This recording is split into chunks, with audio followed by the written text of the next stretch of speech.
Setidaknya ada 1.000 prajurit TNI yang tergabung dalam pasukan perdamaian PBB di Lebanon. Lantas beginilah aktivitas TNI di bunker Lebanon kalau konflik memanas antara Hizbullah dengan Israel di perbatasan.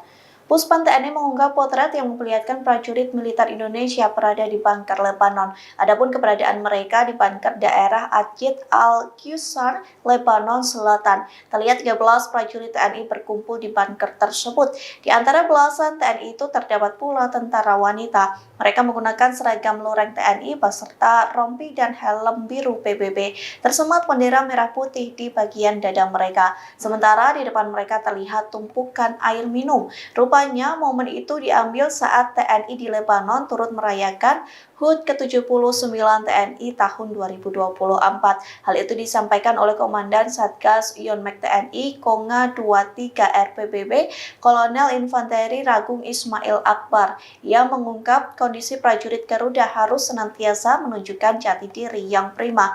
Dengan dilandasi semangat peringatan ke-79 TNI, Ismail Akbar mengatakan mereka harus tetap profesionalitas, responsif, integratif, modern dalam melaksanakan tugas.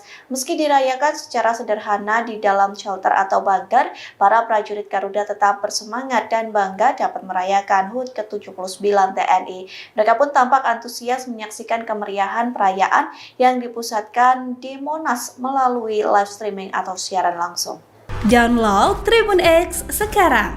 Menghadirkan lokal menjadi Indonesia.